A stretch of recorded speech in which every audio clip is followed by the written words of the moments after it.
Welcome back to the Education System Reboot channel. I wanted to talk a little bit about a phrase that I keep hearing as I explore John Maxwell. I'm using him again as a reference point. He has a phrase that he talks about the difference between experience being the best teacher and evaluated experience being the best teacher. And I think that that is such an important distinction that as teachers, we should probably just, again, reflect on a little bit.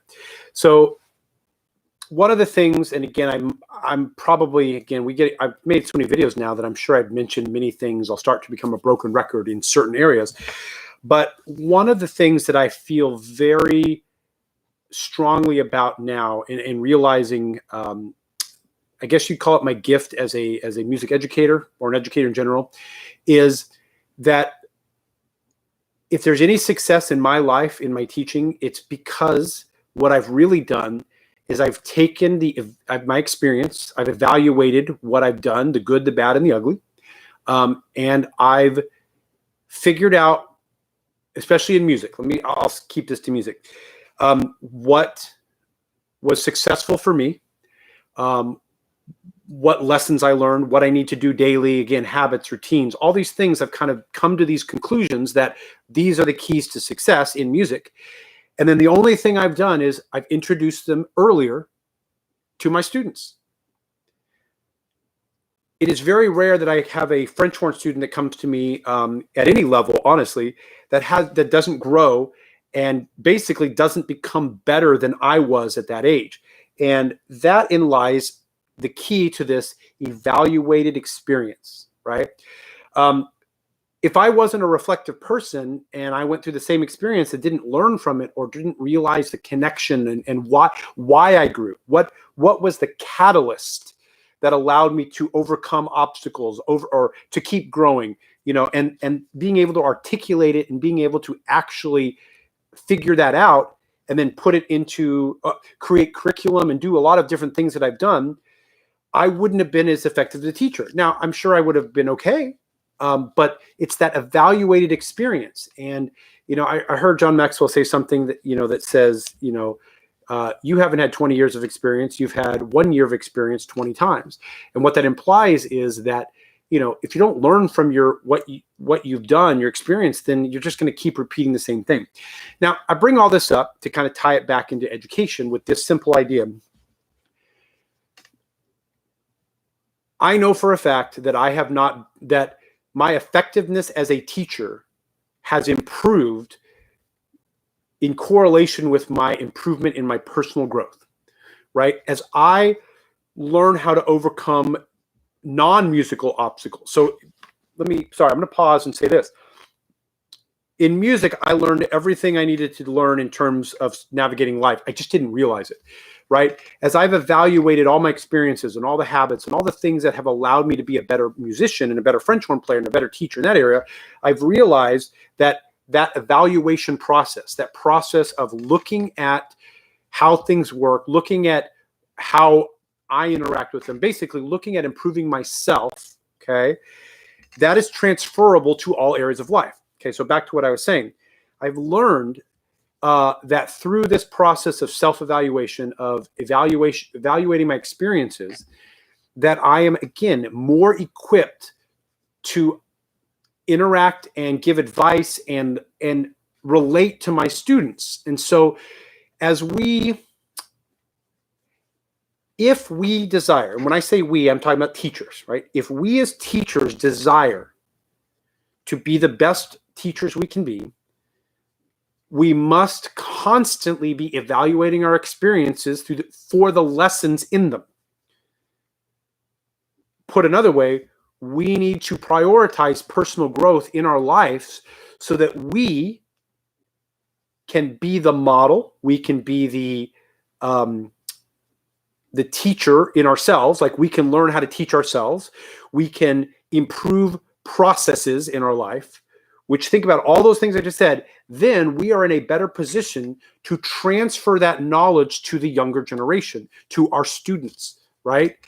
And like I said, this is not a diss on anybody in life, but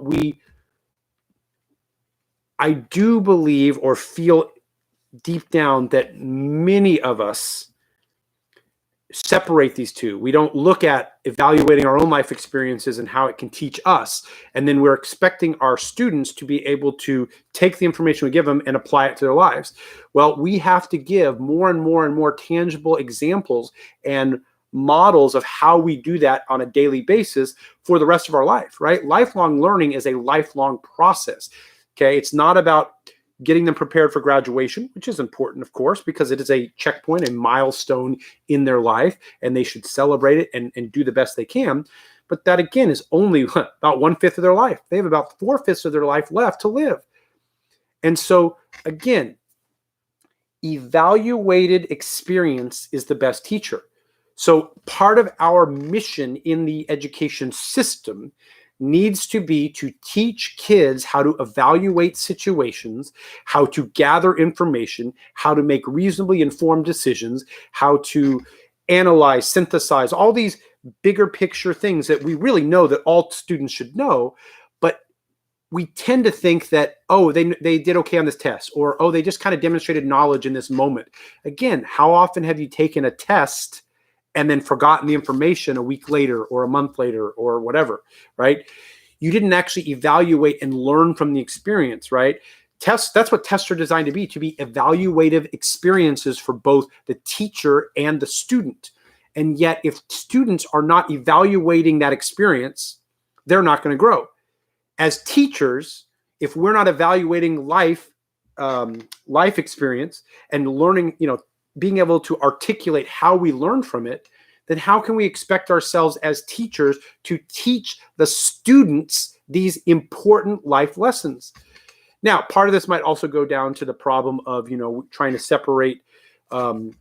This is something I struggled with, just self-disclosure a little bit. Early in my teaching, I thought it was so important to separate the teacher and the student and not have, I built relationships. Let me be very clear. I built relationships, but I always thought there was supposed to be this idea of, like a separation between that. And I have slowly, through evaluated experience, I've learned to let kids in a little bit more into who I am as a human being, as a person, share things with them. And because I think it's important that they can see that after school, you use the same principles on a daily basis to strive towards your goals, to strive towards your passions, okay?